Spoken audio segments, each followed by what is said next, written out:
There were periods in my life when I would wake up every morning, brush my teeth, go to work, laugh, and interact just like everyone else.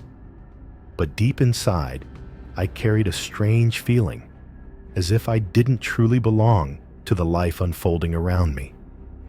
Everything familiar was still there: the job, the family, the old relationships, the places I went to every day. But I felt like I was watching my life from the outside, like a spectator, observing myself, playing a role. I was there, but not really present. At first, I thought it was just a passing feeling. Maybe I was tired. Maybe I was lacking motivation. But day by day, that feeling became clearer.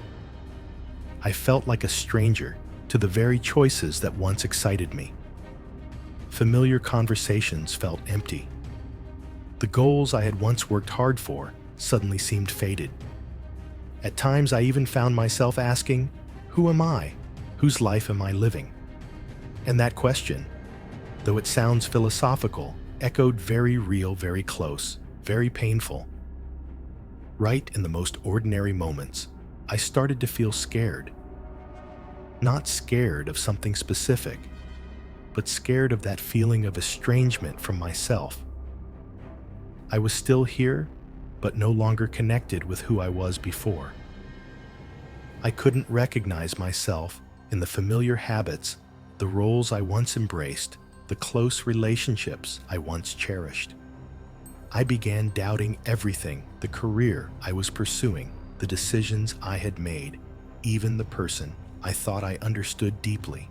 Then, when the awakening journey began slow and far from easy, I gradually realized feeling like a stranger in my own life is not a mistake or a sign of going astray.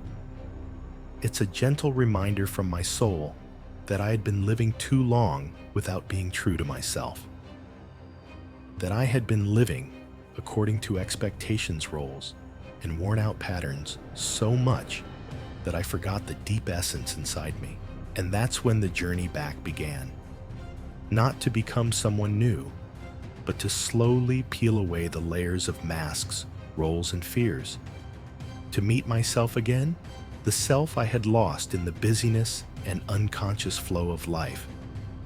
And that question, why do I feel like a stranger in my own life, ultimately became a door opening to a deeply authentic and profound journey home.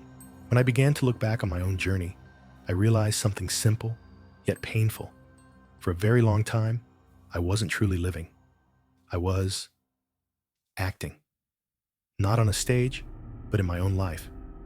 I played the role of the good child, the model employee, the friend who always listens, the person who smiles even when their heart is breaking.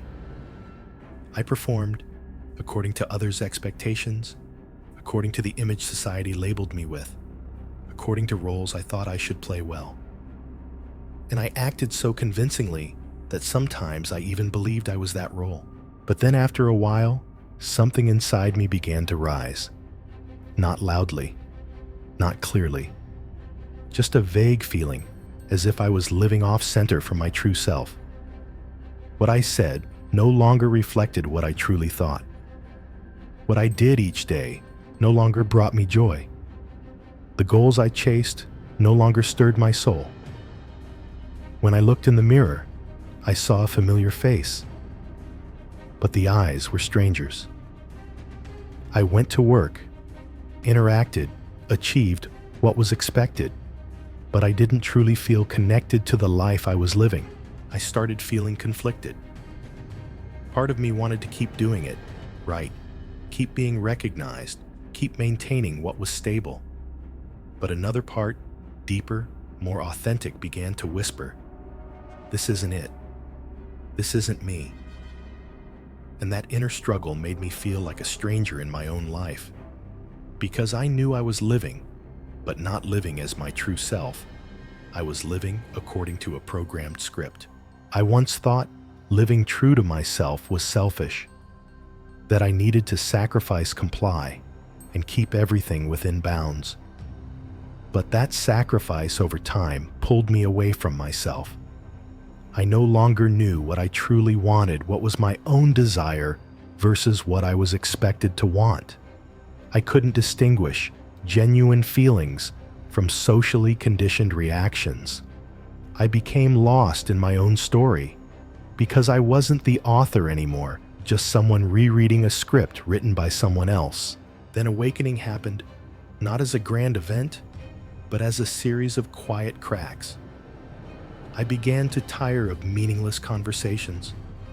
I grew weary of superficial relationships. I started withdrawing from noise and chaos, seeking silence, asking myself if I no longer had to play any role. How would I live? That question, though without a clear answer, yet opened a new space where I could breathe, be honest, and try living without hiding my true nature.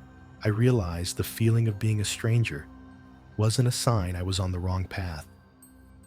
It was a gentle warning from my soul that I had lived too long in a disguise, that I had lived for others so much that I lost myself.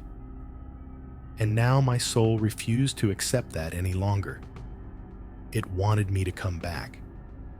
It wanted me to let go of those roles, no matter how familiar or applauded, so I could start living authentically, even if slowly, even if confused, even if unsure of who I would become.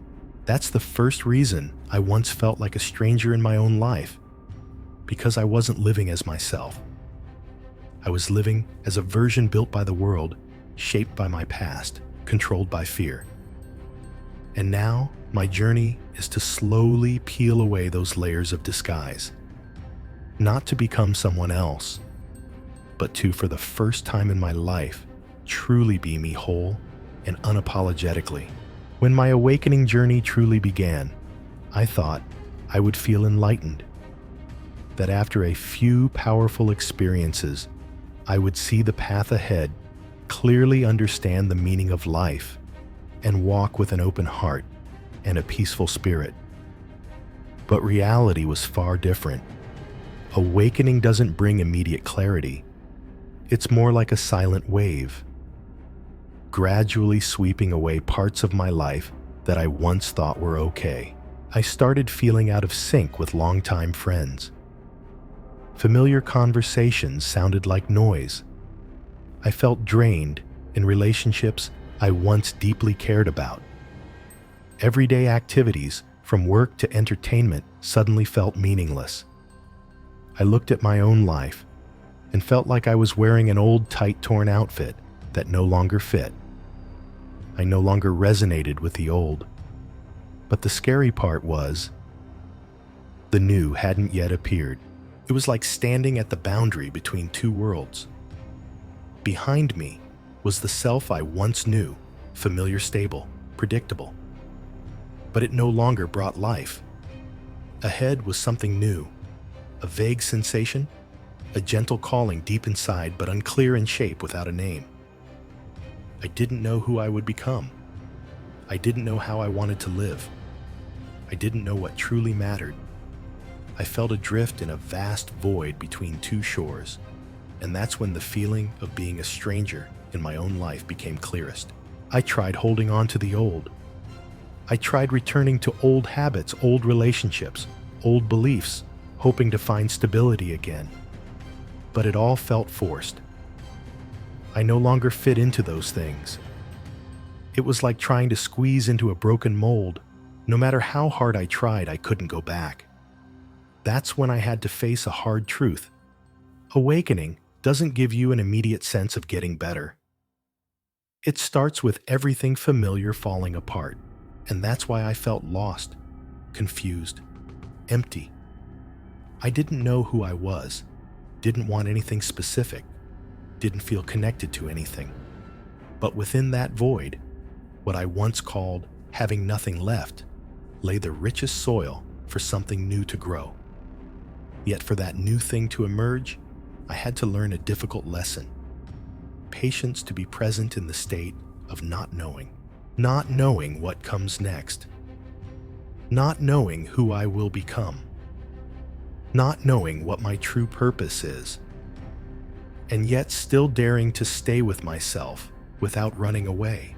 I began learning to accept this in-between space, the space between the old and what's forming, not forcing clarity, not rushing for answers, letting everything inside me melt away, slowly, naturally. I listened to the stillness. I observed what was fading. I was grateful for what I once held dear, and at the same time, I let it go. Not because it was bad, but because I was transforming, because I was being called into a new level of awareness, and that new level requires a new kind of person, freer, more authentic, deeper. That's the second reason why I felt like a stranger in my own life, because the old me was no longer who I was, but the new me hadn't taken shape yet. I was in the middle of a metamorphosis, no longer a caterpillar, but not yet a butterfly. And to get through that, in between, what I needed wasn't knowledge or speed, but trust. Trust that even if the present is unclear, my soul is still guiding me. And soon enough, I will step into the light, not because I found it, but because I dared to walk through the darkness. Ban ko muon, ming, gyup, jiu, chingyong, van chofu, hop, hon voifong, kachka han hoak joituangku. One of the deepest reasons I felt like a stranger in my own life was because I had lost connection with my inner voice. It may sound abstract, but it's very real. I couldn't remember the last time I truly listened to myself, not listening to react to make quick decisions, or to justify something, but deep silent listening, without judgment or pressure. For many years, I lived by a list of musts. I must have a stable job. I must behave properly. I must fulfill my responsibilities. I must maintain relationships. I must achieve something to prove I'm not falling behind. And in all those musts, I gradually severed the connection with myself. I stopped asking, what do I really want? Instead, I asked, how do I fit in? Or how do I avoid judgment? At first, I thought this was normal. Everyone lives like that. But over time, I began to realize there was a huge emptiness growing inside me.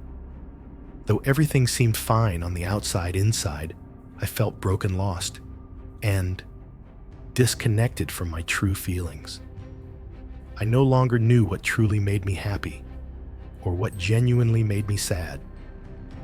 I only knew how to react by habit. Busy means chasing after things. Sadness means avoidance. Happiness means sharing on social media. But I wasn't truly living. I was merely existing in a version of myself that was accepted. Until one day, I couldn't continue anymore. My body was exhausted. My emotions were chaotic. I looked around my job, my home, my friends, and saw myself standing in a noisy world where no one truly heard the voice of my heart. And then for the first time in a long time, I sat down in silence, just to breathe, to do nothing. At that moment, I didn't know what I was doing. But now I understand. That was when I began to listen to my own call again. At first, it was small, fragile, just a feeling, a gentle urge. But I knew it was real. I no longer rushed to make decisions. I no longer chased after what should be done or what others expect. I started to question everything. Is this really necessary? Does this relationship still nourish me? Does this belief still resonate with who I am? And as I truly listened, I discovered many things in my life didn't come from my heart, but from fear. Fear of being left behind. Fear of judgment. Fear of being wrong. Fear of being unworthy. All those fears had led me away from my true self, and in the end, made me feel like a stranger in my own life. I began to reacquaint myself with who I am, as if meeting an old friend after a long time. I kept a journal. I sat in silence. I observed emotions without rushing to analyze. I listened to my body when it was tired, when it needed rest, when it needed to change direction. I started letting the truth speak, and gradually I felt alive again. The feeling of who I am became clearer, not because I achieved something new, but because I returned to what had long existed inside me. And strangely, the more honest I was with myself, the more the world around me changed. Things that no longer fit naturally fell away. Genuine connections began to emerge. Life was no longer noisy, but deep and meaningful. And above all, I no longer felt like a stranger in my own world. So the third reason I once felt like a stranger in my own life was because I forgot how to listen to myself. But when I stopped, turned inward, and listened sincerely, I not only heard the voice of my soul, I also found the very path I thought I had lost. One of the things I didn't realize until I began my awakening journey was that I had been living too long in many different roles, so much so that I lost the wholeness of myself. Not because I was fake or dishonest, but because I had unconsciously fragmented myself into pieces, each piece reserved for a different role. As a child in my family, I tried to be obedient and not cause trouble. As a partner, I became the one who always gave in, sacrificed, and hid my wounds. As a friend, I was cheerful, a good listener, always comforting others. And at work, I showed professionalism, controlled my emotions, and always appeared okay. From the outside, I seemed versatile, easy to get along with, and competent in every situation. But inside, I began to feel shattered. I no longer knew who my true self was. I wasn't sure if the emotions I felt were really mine or just part of some role I was playing. I was confused about the different parts of myself, to the point that when I was alone, I felt empty. No one to please, no one to try for. And I didn't even know who I really was. What hurt the most was that I couldn't blame anyone. No one forced me to live like that. No one made me perform. I had willingly taken on those roles because I believed it was the way to be loved, accepted, and safe. But every time I denied my true feelings, my genuine desires, my real inner voice, that was a step away from my true essence. And layer by layer, role by role, piece by piece, I stopped being a whole me. I remember one quiet evening when I was looking back through journals I had written over many years. I noticed how my tone changed depending on the phase and the situation, as if I was a different person with each entry. Sometimes I was decisive and strong, sometimes weak and fearful, sometimes deeply philosophical, sometimes impulsive. At first it felt strange, but then I understood none of those were fake. But none of them were the whole me either. I was just living in fragments, and that fragmentation made me feel like a stranger in my own life. I entered relationships without bringing my whole self. I went to work without being fully present. I joined social gatherings, but wasn't truly there. I was always a part of myself, the part others expected, while the rest were hidden, forgotten, or deemed inappropriate. Awakening showed me that my true self wasn't found in any role, but deep beneath them all. It's the part of me I don't have to try to have, don't have to act to keep, don't have to prove to exist. It's simply me, no more, no less. And since realizing that, I began the journey of reclaiming those lost pieces. I learned to say no to roles that no longer fit. I learned to express my true feelings, even if it might disappoint others. I learned to let the vulnerable, wounded, conflicting parts speak, not for someone else to fix, but for myself to become whole again. And strangely, the more I reclaimed those forgotten parts, the closer I felt to myself. Life still has roles, still requires different faces, but now I'm no longer scattered within them. I'm fully present in everything I do, not for anyone else, not for recognition, but because I've decided not to give up on myself anymore. So the fourth reason I once felt like a stranger in my own life was because I had lived too long, fragmented, disconnected from my inner wholeness. But since I dared to gather those pieces, I haven't just found myself again. I've found true life. After all the transformations, I realized that feeling like a stranger in my own life isn't an ending. It's a door opening to a new journey. A journey of returning. Not a return to a specific place, nor to old memories or an old self, but a return to my truest, purest, most whole self deep within. What surprised me most was that this journey back isn't simple. It doesn't happen overnight. It doesn't follow a straight line. It's a process, slow, deep, layered, and sometimes very unclear. There were days when I thought I had found myself again. I felt clear awake, full of inspiration.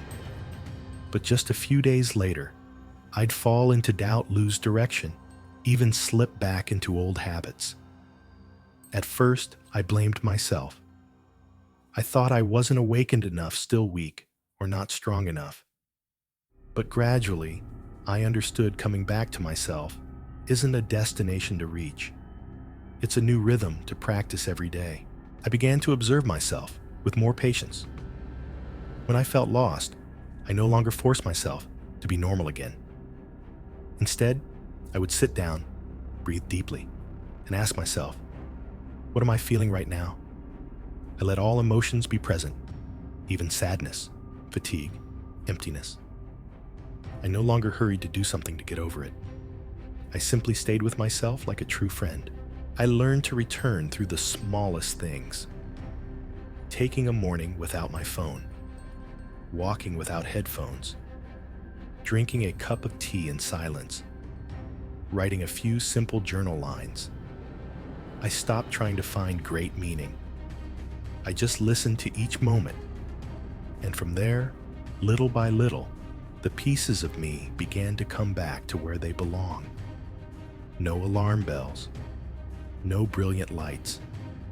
Just, I began to realize I was truly living. And along that journey, I learned to forgive myself. Forgive myself for abandoning who I was. Forgive myself for living out of sync with my inner voice. Forgive myself for chasing things that weren't mine. Forgive myself for not knowing how to love myself. This forgiveness didn't come from logic, but from a deep place where I understood I had done my best in every phase of life. The feeling of being lost gradually became less frightening. Instead of trying to erase it, I learned to walk alongside it. Because I understood, every time I felt like a stranger in my old life, it meant I was getting closer to my true self. It wasn't being lost. It was transformation, sometimes silent, sometimes chaotic, but always leading me to a more authentic life. And the most important thing I learned was not to rush. I didn't have to become the awakened version in a week, a month, or a year. I just needed to be honest with myself in every moment. When I'm happy, I'm truly happy. When I'm sad, I'm truly sad. When I'm lost, I accept it without blame. Because only in that honesty can I truly touch myself. And when I touch myself, I'm no longer a stranger in my own life. So the final reason, and also the liberating one, is this understanding the feeling of being lost isn't an end. It's a sign that I'm coming home. And like any journey home, it takes time, patience, and above all, kindness. Kindness to myself. Kindness to the process. Kindness to every step, small, shaky, but moving toward the true heart of who I am. Now, looking back on the entire journey I've been through, I no longer see the feeling of being a stranger in my own life as something to fear. I understand that it's not a slip, not a sign of failure, and certainly not something that needs to be fixed immediately. On the contrary, it's a wake-up call, a gentle reminder from within that it's time for me to pause, look deeply inside myself, and begin living more honestly. That feeling of alienation doesn't come to punish me, but to help me recognize what no longer fits the worn-out masks, the roles that no longer nurture life within. It helps me see the pieces of myself I've lost, the parts I sacrificed to be accepted, the emotions I once ignored. And when I dare to face, to admit, to stay with all those feelings, that's when I truly come home to myself. I no longer expect myself to always be clear, strong, or full of motivation. I just need to be honest. Honest with what moves my heart. Honest with the wounds that haven't healed. Honest with the imperfect but sincere journey I'm on. Because I know it's not when I'm complete that I deserve to live authentically, but in every step of coming back, I am already enough whole and worthy. If you, like me, have ever felt lost in your own life, please don't rush to conclude that something is wrong with you. Maybe it's a miraculous invitation from the universe to begin a new journey. A journey where you no longer live to please others, no longer play a role, no longer chase after something outside, but a journey where you come back to yourself gently, truthfully, and deeply. And I believe if you have the courage to walk through that darkness one day, not far away, you'll look back and smile, because you'll realize the feeling of being a stranger back then was the door leading you home.